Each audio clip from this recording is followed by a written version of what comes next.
Hello what's up, कैसे हैं आप सब। स्वागत है आप सबका टू दिस वीडियो, जहां मैं आपके साथ डिस्कस करने वाला हूं कि जो नेक्स्ट 1.5 डेज है सर, इसमें हमें जो ऑडिट का सिलेबस है कैसे मैनेज करके चलना है। सो यहां I will be sharing the full 1.5 days planner, कौन से टॉपिक को कितना टाइम देना है, किस फ्लो में सारी चीजें करनी है, कैसे कैसे चीजों को मैनेज करना है, everything I will be discussing. कहाँ कॉन्सेप्ट्स पढ़ने हैं, कहाँ क्वेश्चन पढ़ने की नीड है, सब मैं बताता जाऊंगा।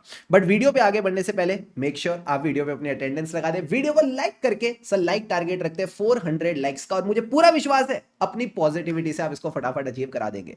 सो अभी के टाइम पे ज्यादा सोचना नहीं है। Take a deep breath in and breathe out.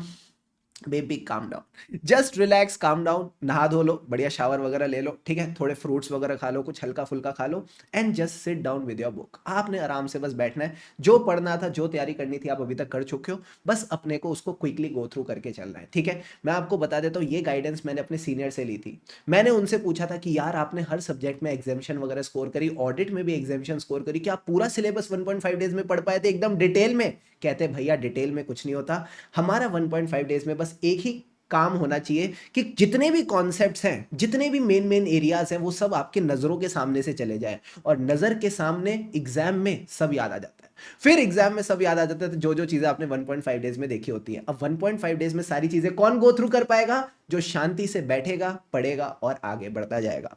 तो सबसे पहले आपने एक फील में आ जाओ। अब ठीक है, अब बहुत हो गया discounting, compounding, present value, future value, अब उस दुनिया से थोड़ा बाहर निकलना है।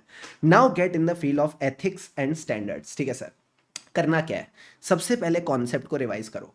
जो भी आपको कॉन्सेप्ट्स के लिए प्यारे प्यारे चार्ट्स दे रखे हैं, मेमोरी टेक्निक्स दे रखी हैं, फटाफट रिवाइज करो, ठीक है सर। फिर उसके बाद उसको रिकॉल कर लो क्विकली। 5 पॉइंट्स रिकॉल हो गए, अब आगे बढ़ जाओ। सर याद आ जाएगा? आ जाएगा, मुझ पे भरोसा रखो, ठीक है sir. And then just move on. Sir क्या हमको क्वेश्चंस करने हैं? देखो भाई, आपके पास टाइम नहीं है।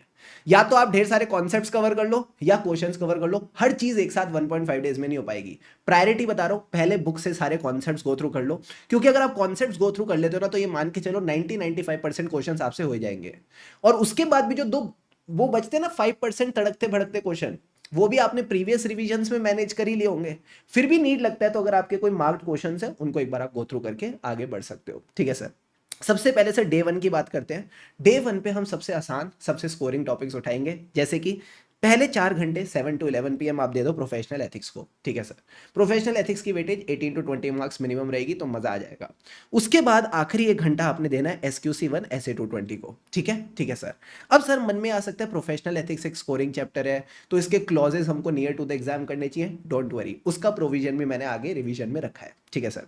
फिर बढ़िया 6 घंटे की नींद ले लेना, अगले दिन एकदम फ्रेशनेस के साथ उठना। अब क्या करना है, सुबह उठ के 2.5 घंटे के अंदर छोटे छोटे स्टैंडर्ड्स कवर करने हैं। जितने भी छोटे स्टैंडर्ड्स है, सबसे पहले 250 कर लेना, फिर 260, फिर 299। ये 3 बढ़िया इंपॉर्टेंट स्टैंडर्ड्स है, सबसे पहले इनको कवर करना। फिर उसके बाद 240, क्योंकि लास्ट टाइम आ गया था, तो इसको थोड़ी लास्ट प्रायोरिटी पे रख के बाद में कवर करना, ठीक है सर। इन इन सब के बाद 240 करना, फिर 265, और इन सब स्टैंडर्ड्स का ओवरव्यू ले लेना। सर क्यों? क्योंकि 265 और ये स्टैंडर्ड्स ना आपकी स्टडी मटेरियल में है ही नहीं। तो पहली प्रायोरिटी तो हमने स्टडी मटेरियल वाले स्टैंडर्ड्स को दी, फिर बाद में हम इनको कवर करके चलेंगे, टाइम जो भी आपके पास इस फ्रेम में बचता है, ठीक है सर। फिर आपने लगभग आधे घंटे का ब्रेक लेना है, ठीक है, for your bathing and breakfast, ठीक है सर। एंड देन 1.5 आवर्स में अगेन ये छोटे छोटे प्यारे प्यारे स्टैंडर्ड्स आपने कवर करके चलने हैं। मुश्किल से 2-2 3-3 4-4 पेज के स्टैंडर्ड है, फटाफट फटाफट होते जाएंगे, ओके सर। अब 620 जो है लास्ट टाइम आ चुका था, तो अगेन मैंने उसको लास्ट प्रायोरिटी पे रखा है। पहले इनको कवर करना, फिर आपने 620 करना है, okay sir.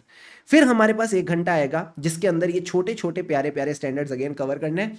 Mostly half an our 20 minutes, half an our 20 minutes लगेंगे। 570 में थोड़ा टाइम ज्यादा लग सकता है, तो कुछ मत करना। 550 का क्वेश्चन इस बार के एमटीपी में, 560 का क्वेश्चन इस बार के एमटीपी में, तो इन दोनों को पहले करना। 580 को भी फिर उसके बाद करना, फिर जो बचा हुआ टाइम होगा 570 को एलोकेट करके चलना, ठीक है सर। एंड लास्ट में 1.5 आवर्स आपने देना है ऐसे 700 की सीरीज को। You are getting the point और नॉट? Yes sir. फिर हमारे पास हाफ एन आवर बचेगा फॉर लंच ब्रेक। बढ़िया खाओ पियो, थोड़ी टहल वहल के आ जाना 5-10 minute, and again get back. अब सर लंच ब्रेक के बाद, क्योंकि थोड़ा सा हम थका थका फील करते हैं, थोड़ी नींद वगैरह आने वाली होती है, तो मैंने एकदम तड़कता भड़कता टॉपिक दिया है। टन टनाटन टन टन टारा, आईपीओ लग गया हमारा, ठीक है, कारो 2020। जिसने कारो 2020 पढ़ रखा है उसको याद आ रहा होगा।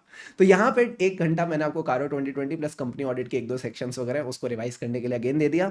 देन सर फिर अगला 1 घंटा ये स्टैंडर्ड्स आप कवर करोगे। 4 to 5 PM NBFC audit, and इसके बाद 5 to 6 ग्रुप ऑडिट, और आखिरी में आधा घंटा इमर्जिंग एरियाज। सर थक गए तो ब्रेक ले लो, हाफ एन आवर का इवनिंग ब्रेक ले लो, बढ़िया टहल वहल के आना, हल्का फील करोगे, फ्रेश फील करोगे, वापस आ जाओगे, बढ़िया पढ़ाई का वापस जोन बन जाएगा।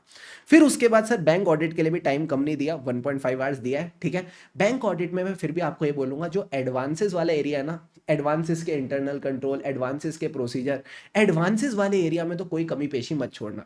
बाकी एरियाज में जो टॉपिक्स मैंने क्लास में इंपॉर्टेंट वगैरह मार्क कराया, आपको बोला इस पे पहले क्वेश्चन वगैरह आ रखा है, उन पे थोड़ा ज्यादा फोकस करके बाकी टॉपिक्स को एक बार रीड थ्रू भी करके चलोगे, that will be enough for you. 1.5 hours में मैं होता तो मैं ऐसे ही मैनेज करता, ठीक है। एडवांसेस वाले एरिया पे अच्छे से फोकस किया, उसके इंटरनल कंट्रोल्स पे भी अच्छे से फोकस किया, बाकी एरियाज में जहां पे भी पहले क्वेश्चन वगैरह आ रखे उनको थोड़ा अच्छे से करके, उसके अलावा जो है ना पूरा मामला, उसको मैं रीड करके आगे निकल जाता, ठीक है सर। फिर आता है इंटरनल ऑडिट ऐसे 610, अगेन उसके लिए प्रॉपर मैंने आपको 45 मिनट्स दे दिए। Now is the dinner time, पेट पूजा कर लो भैया अच्छे से, ठीक है। 15 मिनट मिले हैं, अगेन आई विल सजेस्ट ज्यादा भारी खाना मत खाना, नींद नहीं आएगी, दिक्कत हो जाएगी तो प्रॉब्लम हो जाएगी।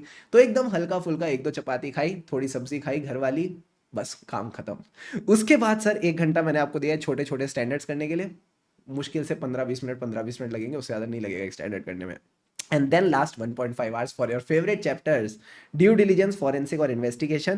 पहली प्रायोरिटी किसको? ड्यू डिलीजेंस को, सेकंड प्रायोरिटी इन्वेस्टिगेशन को, एंड थर्ड प्रायोरिटी फॉरेंसिक को। गेम बड़ा सिंपल है, फॉरेंसिक का क्वेश्चन लास्ट टाइम आया था, तो पहले ड्यू डिलीजेंस और इन्वेस्टिगेशन करेंगे, उसके बाद हम फॉरेंसिक की ओर चलेंगे, ठीक है सर। फिर बढ़िया मस्त मीठी नींद ले लेना 6-6.5 घंटे की, ठीक है। सुबह सुबह उठो, now is the exam day, just have faith on your efforts. जो भी आपने अब तक मेहनत करी है, क्लासेस, रिविजन्स, ओहो, सबसे मेहनती कौन? हम, ठीक है। जो भी अब तक मेहनत करी है भाई, उस पर थोड़ा तो भरोसा रखो, और अभी भी आपने कॉन्सेप्ट्स को ऐसा नहीं है छोड़ दिया, 1.5 डेज में भी प्रॉपर्ली गो थ्रू कर रहे हो, तो एग्जाम में सारी चीजें क्लिक हो जाएंगी। बस 1 घंटा SRE 2400 2410 पे लगाएंगे। क्यों डाला मैंने SRE को यहाँ पे? बड़ा सिंपल है, जब हम SRE को एग्जाम डे पे रिव्यू करेंगे तो इसमें कई सारा स्टैंडर्ड्स का माल रिव्यू हो जाता है, कई सारा स्टैंडर्ड्स का माल रिवाइज हो जाता है, 550 रिवाइज हो जाता है, 560 रिवाइज हो जाता है, 570 रिवाइज हो जाता है, कई सारी चीजें रिवाइज हो जाती है, तो ये फायदा है यहाँ पे इसको कवर करने का, ठीक है सर। फिर उसके बाद around 35 minutes I have given you for PSU audit, और फिर बचे हुए टाइम में बचा हुआ सारा मामला आपने कवर करके चलना है। इसमें भी सबसे पहले ऐसे 540 कवर कर लेना, दोनों MTPs में इसका क्वेश्चन डाला है, तो again 540 you need to do properly. बस सर, फिर इसके बाद अपना आधे घंटे का ब्रेक लेके इन चीज़ों की क्विक रीडिंग करनी है, बिकॉज इनका एग्जाम में वेटेज हमेशा रहता ही है। तो जो प्रोफेशनल एथिक्स के क्लॉजेज वाला पार्ट है, तो मैंने प्रोफेशनल एथिक्स की बुक में लास्ट में आपको एक समरी दे रखी है ना क्लॉज वाइज, यस सर, उसको फटाफट रिव्यू कर लेना। उसके बाद जो आपके कारों के क्लॉजेज हैं, इनको भी क्विकली रिव्यू करना है, एंड आखिरी में इमर्जिंग एरियाज के जो प्रिंसिपल्स है, 1 to 9 प्रिंसिपल्स, इनको आप रिव्यू करोगे। तो तीनों के तीनों स्कोरिंग एरियाज है, जिनको आप लास्ट में एक बार देख के जाओ, just before the exams. Got it और नॉट? Yes sir. क्या इतनी मेहनत काफी है? डेफिनेटली काफी है to score examination in auditing. But अभी एग्जामिशन की बात नहीं करेंगे, अभी आपको थोड़ा अच्छा फील कराएंगे। देखो भाई, पेपर कितने मार्क्स का आने वाला है? सर पेपर आने वाला है 118 मार्क्स का, इंक्लूडिंग चॉइसेस। पास होने के लिए तुमको कितने चाहिए? सर पास होने के लिए चाहिए 40 और 50। अब FR और AFM के पेपर आ गए ना अच्छे अच्छे, हाँ सर FR AFM के पेपर अच्छे अच्छे आ गए, वहां तुम्हारे 50-60 वाले नंबर अच्छे वाले आने नहीं आने? आने सर। तो ऑडिट में तो उनको एकदम चिल रहना है। ऑडिट वो वाला पेपर है जहां पे आराम से 40-50 भी बटोर लिए तो आपका ग्रुप पास हो जाएगा। अच्छा लग रहा है? हाँ सर। और 118 और 40 के बीच में 78 का गैप है, 118 और 50 के बीच में सर 68 का गैप है। मतलब इतनी दिक्कत भी करी, ठीक है, इतनी इनइफेक्टिवनेस भी रही, तो भी आप पास हो जाओगे, तो भी एग्जाम क्लियर कर जाओगे। तो मैं यही बात बोल रहा हूं, जो बच्चा नेक्स्ट 1.5 डेज में अपना बेस्ट दे देगा, ठीक है, जिसने प्रॉपरली सिलेबस कवर कर लिया, मैं कह ही नहीं रहा 100% कवर करो, एटलीस्ट 90-95% टॉपिक्स भी अगर आपने ढंग से कवर कर लिए, भैया आपको कोई नहीं रोक सकता इस बार चार्टर्ड अकाउंटेंट बनने से। बात समझ आ रही है? नहीं आ रही है? आ रही है सर। ये चीज मैंने आपको इसलिए बताई क्योंकि क्या होता है ना, कभी कभार हम किसी टॉपिक में अटक जाते हैं, कभी कभार हम कोई चैप्टर मान लो छोड़ के जा रहे होते हैं, तो हमको लगता है सारा उसी चैप्टर से आएगा। नहीं, मैंने आपको एक प्रायोरिटी टॉपिक्स वाली वीडियो भी दी थी, उस पर भी मैंने आपको टॉपिक वाइज वेटेज बताई है। तो मान लो आपकी तैयारी उतनी खास नहीं है, तो भी मेक श्योर कम से कम 90-95 मार्क्स की आप कवरेज उसके लिए करके जा रहे हो। अगर आपने 90-95 मार्क्स की कवरेज भी फुल इफेक्टिवनेस के साथ कर ली, अच्छे से कर ली, कोई आपको नहीं रोक सकता पास होने से, ठीक है। तो अगर बीच में मान लो थोड़ा सा ऐसा लगे भी यार कुछ कुछ दिक्कतें आ रही हैं, भाई कोई बात नहीं। इवन अगर आपके पेपर में 60-70% इफेक्टिवनेस होगी तो भी आप एग्जाम में अच्छा परफॉर्म कर लोगे। बात समझ में आ रही है sir. So with this comfort make sure you are giving your best, ठीक है।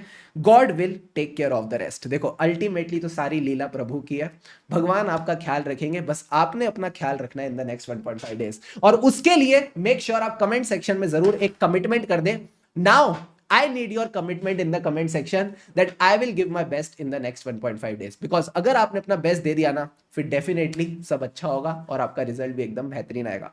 ऑल द बेस्ट मित्रों, टेक केयर। मैं आपके साथ हूं, जुड़ा हुआ हूं, टेलीग्राम चैनल पे जुड़े रहना, clear CA with Shubham Keswani, वहां पे मैं प्लानर भी शेयर कर दूंगा, ठीक है सर।